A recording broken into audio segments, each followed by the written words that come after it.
Bonsoir à tous. Les titres de ce 20h, c'est parti. L'ancien député Seydina Fall Bougazeli passe ce vendredi sa première nuit en prison. Il vient d'être inculpé et placé sous mandat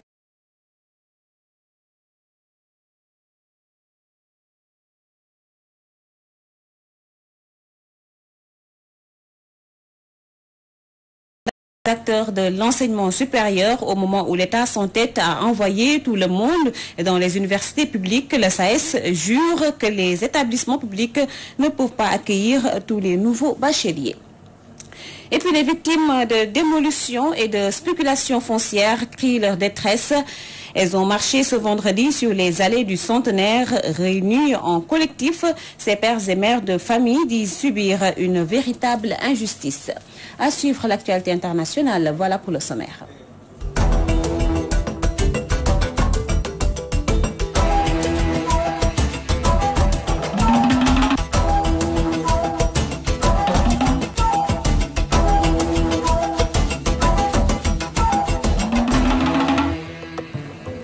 Affaire des faux billets, Seydina Fall Bougazeli va passer ce vendredi sa première nuit en prison. L'ancien député et ses présumés complices ont été inculpés et placés sous mandat de dépôt par le doyen des juges d'instruction. Corruption, association de malfaiteurs et donc trafic de faux billets sont les trois chefs d'inculpation retenus contre eux. Maître El Hadji Diouf est l'avocat de Seydina Fall Bougazeli. Nous l'écoutons au micro de Mélanie Aminata Sambou. Le doyen des juges du tribunal de grande instance de Dakar vient d'inculper mon client Seydina Fall Bougazeli et lui a décerné un mandat de dépôt. Pour le moment, c'est ce qu'il faut retenir. C'est le début de la procédure d'instruction. À charge pour le juge d'approfondir, de mener une enquête pointue pour savoir si les faits visés existent. Parce que comme vous le savez, toute personne arrêtée est présumée innocente jusqu'à son jugement définitif. Oui, le juge a retenu l'association des malfaiteurs, le trafic donc, de faux billets. Donc c'est l'essentiel des charges retenu contre Seydina Fall Bougazeli. Les universités publiques ne peuvent pas accueillir tous les nouveaux bacheliers et la situation inquiète au plus haut niveau le SAES au moment où l'État s'entête à orienter les bacheliers dans le public. Les enseignants du supérieur exigent le renforcement du personnel. Moussa Sène. Les universités publiques sont dans l'incapacité d'accueillir tous les nouveaux bacheliers. À l'université de Dakar, seules 6 000 places sont disponibles au moment où 100 000 étudiants doivent être orientés selon Yankoba Seydi, qui estime que cette question ne devrait pas être à l'ordre du jour. Tout le monde sait que nos universités publiques ont de très loin dépassé leur capacité d'accueil. Ça, c'est factuel, c'est des chiffres. Je vous donne un exemple. L'université Cheikh Anta Diop de Dakar a été créée pour abriter 6 000 étudiants. Aujourd'hui, cette université n'a pas moins de 100 000 étudiants. La question, encore une fois, ne se pose pas si les universités sont à mesure de prendre ce flux de bacheliers. Un avis que partage cet étudiant. Les amphis ne pouvaient même pas recevoir ce qui était là auparavant. On avait des difficultés pour faire cours dans les salles de classe. Et maintenant, si on recevait un nombre qui triple ce qui était là, donc dans le domaine pédagogique, ça peut endommager quelque chose. Pour l'enseignant-chercheur Yankoba Seydi et Bamba Faye étudiants, les infrastructures d'accueil et le renforcement du personnel dans les universités publiques devraient être la priorité du gouvernement. Vous ne pouvez pas prendre des étudiants et faire cours avec eux ailleurs que dans les salles, de façon classique. Ce n'est pas possible. Donc c'est pourquoi il y a eu ce besoin-là. Mais ce n'est pas seulement des salles de cours. Il y a aussi un besoin réel de personnel, qu'il soit personnel enseignant de recherche, mais également personnel administratif, technique et de service, il n'y en a pas du tout. Il fallait que l'État d'abord prenne toutes les décisions nécessaires avant d'orienter l'ensemble de nos bacheliers dans le public. Sur le côté de la pédagogie, les professeurs ne sont pas suffisants, les salles de TP ne sont pas suffisantes, voilà, les amphithéâtres, les budgets même de fonctionnement des facultés ne sont pas suffisants. Le problème social et l'enseignement de qualité ne sont pas en reste. Nos interlocuteurs invitent le gouvernement à se pencher sur les urgences des universités. Marche des victimes de spéculation foncière, plusieurs collectifs ont uni leurs forces pour battre le macadam et exprimer leur détresse. Les marcheurs racontent leur drame et disent subir une véritable injustice, nous dit Abdou Khoudous Diallo. Leur maison rasée, ils marchent avec le cœur meurtri. On a terrassé ma maison, là où je ressens vraiment une douleur trop profonde. C'est un sentiment de frustration. C'est la raison pour laquelle on est en train de marcher aujourd'hui sur la place de l'Obélisque pour montrer à l'opinion nationale et pour montrer à tous les Sénégalais et pour montrer à toute personne sensible qu'aujourd'hui, que des pères de famille, plus de 1795 pères de famille souffrent à Tivaouane-Peulh, plus de 1795 pères de famille vivent à la Belle Étoile, plus de 1795 familles vivent dans le désarroi. Nous vivons extrêmement difficile actuellement. Nous sommes en train de crier ras-le-bol. C'est ce qui est en train de se passer en Golfe-Fagnick. C'est ce qui est en train de se passer en Golfe-Fagnick. Et on a cité le nom d'un ministre actuellement de l'État qui est en train d'expolier leurs terres. Démolition sans sommation, ils disent subir une véritable dictature. Donc nous vivons une situation draconnière, une situation carabinée actuellement qu'on ne peut même pas expliquer en fonction de ce qui se passe au niveau de notre commission. On a un problème avec un promoteur qui s'appelle Baïfal Babacar, soi-disant Technologie 2000. C'est lui qui a démoli 253 maisons dans ce pays et il dort chez lui. Plus condamnation de 2 ans. Actuellement là où je te parle, il dort chez lui. On est dans quel pays? Il faut qu'on arrête ça. C'est pas ce qu'on avait dit avec le président de la République. On l'avait mis dans ce pays-là pour qu'il règle les choses. Et les problèmes fonciers, ça doit s'arrêter dans ce pays-là. Gadey Guerrero, Tivaouane-Peulh, entre autres, parmi les zones les plus touchées, tous ces collectifs réclament justice. Abdou Khoudous Diallo en tournée nationale depuis quelques jours. L'intersyndicale des travailleurs de la SDE a rendu visite au khalife de la famille omarienne à Louga. Le guide a été informé du différend opposant les syndicalistes à l'État. Un préavis de grève est déjà sur la table du gouvernement et les travailleurs menacent de perturber la fourniture d'eau s'ils n'obtiennent pas les 15% du capital de la nouvelle société en charge de l'eau. Babangom est au micro de Marcaire. Notre visite à Louga s'explique par le fait que nous avons déposé un préavis de grève au niveau de l'intersyndicale du travail de la SDE. Le préavis de grève, nous l'avons déposé le 31 octobre 2019, mais qui s'expire le 30 novembre 2019. Or que nous avons dit que nous allons mettre en œuvre tous les 30 jours à aller visiter les marabouts, les khalifes généraux des confréries pour que ils puissent participer à faire la paix devant les travailleurs de la SDE et l'État du Sénégal. Nous n'avons aucun problème avec Suez. C'est entre l'État qui donne les actions. Parce que Suez en a pour 45%, mais l'État du Sénégal a pour 25%, les privés sénégalais à 25%, et les travailleurs qui travaillent, qui fournissent leurs efforts et qui font tout, ils ont 5%. Mais nous avons dit, comme l'État a lancé un appel d'offres, et dans cet appel d'offres, nous devons être les premiers à être servis, sinon être bien servis. Nous avons déposé un préavis de grève. Le préavis de grève court jusqu'au 30 novembre. Si toutefois nous avons gain de cause, nous n'allons pas en grève. Mais si toutefois nous n'avons pas gain de cause, le 30 à minuit, nous pouvons déclencher les hostilités.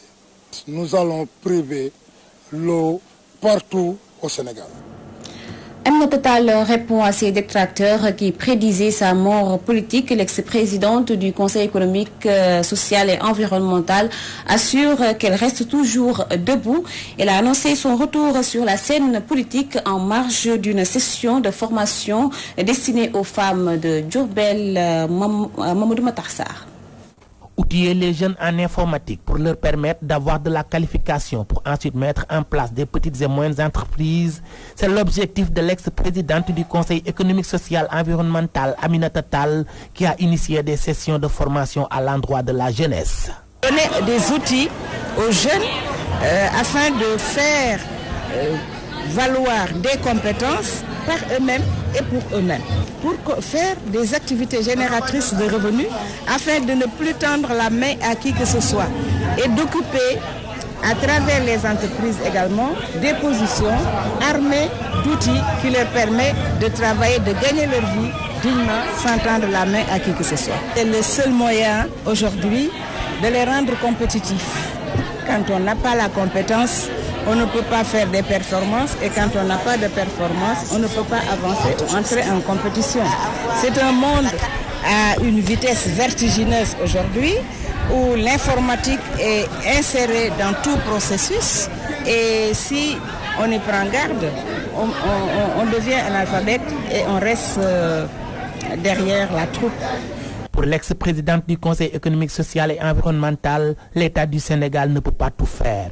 Il faut l'implication de tout un chacun pour développer ce pays. Et de comprendre que le Sénégal, au Sénégal, l'État et l'État seul ne peut rien faire. Il faut l'implication, il faut l'orientation de l'État, mais il faut l'implication également de tout un chacun. Et je suis dans la pratique de ma partition dans cette politique-là, et c'est la raison pour laquelle on était là ce matin. Signalons qu'Aminata Tall, depuis qu'elle a été démise de ses fonctions au Conseil économique, social et environnemental, des indiscrétions parlent de sa mort politique. Interpellé sur cette question, l'ex-maire de Diourbel, qui déclare qu'elle reste toujours debout, annonce son retour pour bientôt. Je pense que je reste debout, Inch'Allah, tant que Dieu le voudra. Je m'en arrête là. Ils me verront. Touba Mbaké, Mamadou Matar Sarr pour la radio-télévision Walfadjri. 75e édition du Gamou de Siwal, localité située dans la région de Kaffrine, occasion saisie pour rappeler aux autorités les nombreuses difficultés auxquelles sont confrontées les populations de cette zone qui, en plus de l'enclavement, n'a pas accès à l'électricité. Al-Hassan Ba. Qu'on arrête de demander à Macky Sall d'interdire ou de lutter contre l'homosexualité et la franc-maçonnerie, car ça a existé bien avant l'arrivée du prophète sallallahu alayhi wa sallam sur terre. Et nous avons appris sur le Coran le sort réservé aux homosexuels. Je crois ce qu'il faut faire, c'est de bien s'occuper de notre religion. Pour dire vrai, qui d'entre nous n'a pas de petit ami ici qui peut jurer être fidèle à sa femme dans tout le Sénégal? Je crois que peu d'hommes soulèveront leurs doigts. Il y a des hommes qui quittent leur domicile conjugal pour aller guetter d'autres filles. C'est une chose très grave et le bon Dieu a demandé l'exécution de celui-ci. Alors, où se trouve la différence entre ce qu'il fait un homosexuel? Il y a des gens qui sortent avec des filles pendant 7 ans ou plus et un bon jour, ils les quittent pour aller se marier avec une autre fille. Tu t'amuses avec une fille pendant 7 ans, alors que dire de celui-ci et d'un homosexuel? Ils sont les mêmes. Qu'on laisse les homos et les francs-maçons avec le sort qu'Allah le réserve, comme nous l'a dit notre prophète Mohammed sallallahu alayhi wa sallam. Autre chose, il y a des séances de lutte organisées par-ci et par-là, des soirées dansantes, des concerts avec des artistes et lutteurs qui passent tout leur temps à jouer et à jurer avec le nom des chefs religieux et on ne leur dit rien, que les marabouts leur interdisent ça le faire. Encore pire, il y a des imams qui ont des maîtresses et personne n'ose rien dire. Aujourd'hui, quel vieux peut jurer et soulever haut son bras et dire qu'il est toujours resté fidèle à sa femme? Je crois qu'ils ne sont pas du tout nombreux. C'était bien donc le gamou de Siwal qui a servi de tribune au guide religieux Serigne Taïrouka pour inviter donc les musulmans à s'éloigner de pratiques comme l'homosexualité et la franc-maçonnerie. Il a aussi fustigé le comportement de certains artistes ou lutteurs qui, selon lui, s'amusent avec la religion. Serigne Taïrouka, que vous avez suivi donc tout à l'heure avec Al-Hassan Ba. Et nous restons toujours dans ce Gambou qui est à sa 75e édition. Localité donc située dans la région de Kaffrine, occasion saisie pour rappeler aux autorités les nombreuses difficultés auxquelles sont confrontées les populations de cette zone qui, en plus de l'enclavement, n'a pas accès à l'électricité. Al-Hassan Ba. Siwal, une cité religieuse se trouvant dans le département de Malem Hodar, dans la région de Kaffrine, a célébré son Mawlud, une occasion saisie par les populations de cette localité pour revenir sur les difficultés auxquelles elles sont confrontées depuis très longtemps. Pas de route praticable, pas d'eau, encore moins d'électricité.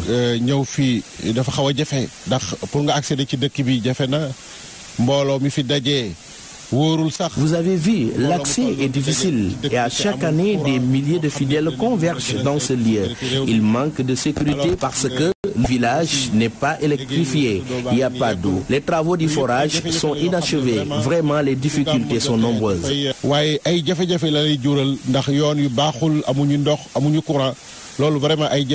Autrement noté dans cette zone, c'est le niveau du plateau médical, l'éducation et la modernisation des daras. Pour retenir comme essentiel, c'est les questions d'accessibilité aux infrastructures et services sociaux de base dans le domaine de la santé, dans le domaine de l'éducation, dans le domaine de l'hydraulique, surtout l'hydraulique villageoise, mais aussi dans l'investissement sur le capital humain de manière générale. Les questions aussi de modernisation des daras. Nous avons ici un foyer dense, un foyer culturel et religieux très dense, parce que des générations et des... Serigne Taïrouka, le calife, en prenant la parole, a demandé à son tour à l'État de les aider à résoudre leurs problèmes et de les octroyer plus de terres cultivables parce qu'ils en ont besoin.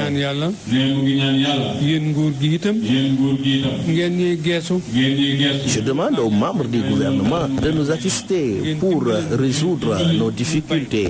Nous avons besoin d'espace pour cultiver car j'en ai plus. Toute la surface que j'avais est actuellement occupée par les habitants avec un nombre qui augmente d'année en année.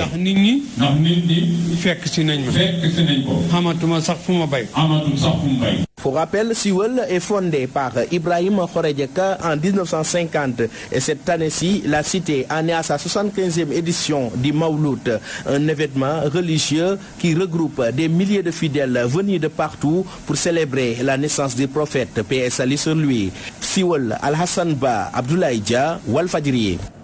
Retour sur la journée mondiale des toilettes célébrée le 20 novembre dernier, occasion saisie par les autorités du département de Linguère pour sensibiliser les populations sur l'importance des toilettes au Marcaire. Sketch joué par les enfants pour sensibiliser sur l'importance de disposer des toilettes décentes.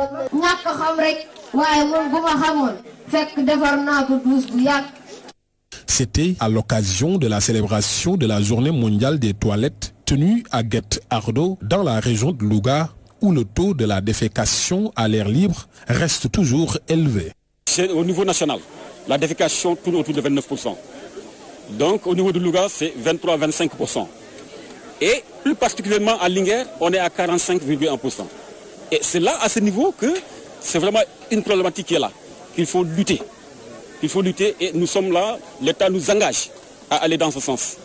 La défécation à l'air libre engendre d'énormes conséquences sur le plan sanitaire. C'est pourquoi les partenaires de l'État du Sénégal ont mis sur pied des programmes de construction de toilettes, surtout en milieu scolaire, à l'image de l'ONG Plan. Plan international dans le souci d'accompagner les efforts de l'État du Sénégal a initié cet important projet pour une éducation de qualité. À cet effet, 40% du financement de ce projet seront consacrés à la mise en place de 52 blocs d'hygiène sensibles au genre et à la dotation de 33 kits d'assainissement à 33 établissements scolaires.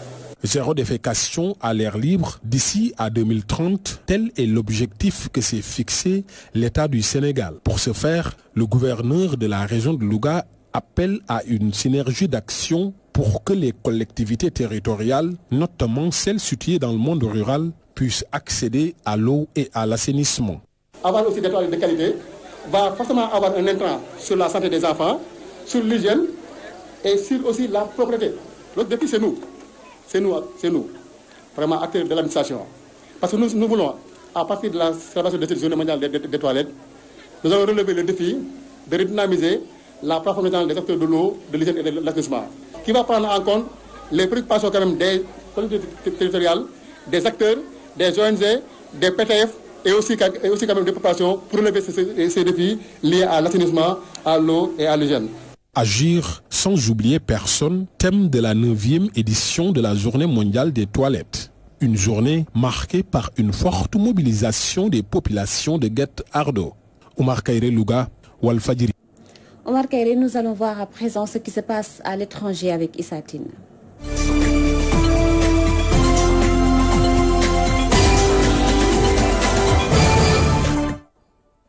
Au Soudan, le président du Parti populaire du Congrès Ali Al-Haj a été interpellé ce vendredi à son domicile. Il est désormais incarcéré à la prison de Kober, là où est détenu l'ancien président Omar El-Béchir. Son arrestation s'inscrit dans le cadre d'une enquête du procureur général sur le coup d'État du 30 juin 1989 qui a porté Omar El-Béchir au pouvoir. À l'époque, Ali Al-Haj était membre du parti de la junte militaire. Un mandat d'arrêt a été lancé également la semaine dernière contre tous les membres du conseil de commandement du Front islamique national dirigé à l'époque par Omar El-Béchir. Son adjoint, le secrétaire général du Congrès populaire, Ibrahim Al-Sanoussi, a été également visé dans cette enquête et toutes les personnes concernées ont vu leur compte bancaire gelé. En Algérie, comme ils le font depuis 10 mois, les Algériens ont manifesté ce vendredi pour réclamer le départ du régime. Les rues de la capitale étaient noires de monde pour ce nouveau vendredi de mobilisation. Des dizaines de milliers de personnes ont scandé des slogans hostiles aux généraux qualifiés de corrompus. Ils ont réitéré également leurs revendications, le départ des détenteurs du pouvoir en place et l'annulation de l'élection prévue dans 3 semaines. Le chef d'état-major de l'armée Ahmed Gaïd Salah, homme fort du pays depuis le départ du président Bouteflika, met en garde cette fois-ci l'élection ne sera pas annulée comme cela avait été le cas à 2 reprises en avril et en juillet dernier. Selon des sources de la société civile, au moins 60 personnes ont été arrêtées ce vendredi à Alger, la capitale algérienne. La dauphine d'Angela Merkel menace de démissionner. La présidente des conservateurs allemands, Annegret Kramp-Karrenbauer, considérée comme une dauphine d'Angela Merkel, a tenté ce vendredi de faire taire les critiques croissantes à son égard en menaçant de démissionner faute de soutien insuffisant de la part du mouvement. Cette question de confiance posée dès l'ouverture du congrès du Parti démocrate chrétien par celle que l'on désigne. Cette question de confiance posée dès l'ouverture d'un congrès du Parti démocrate chrétien s'inscrit dans le cadre d'une contre-attaque lancée face à ses détracteurs qui doutent de sa capacité à succéder au plus tard fin 2021 à la chancelière allemande. Au plus tard fin 2021 à la chancelière allemande. Elle illustre aussi plus généralement les difficultés qu'éprouve le premier parti d'Allemagne à gérer l'après-Merkel. Liban célèbre son indépendance ce vendredi. Malheureusement, le contexte n'est pas favorable pour le gouvernement. Une forte mobilisation ce soir avec des rassemblements dans toute l'étendue du territoire est notée, ce qui vient entraver cette fête en raison des circonstances exceptionnelles que traverse le pays depuis plus d'1 mois. Les autorités ont tout simplement annulé le traditionnel défilé militaire organisé toutes les années dans le centre-ville de Beyrouth et quelques personnes ont assisté à cette fête à Beyrouth.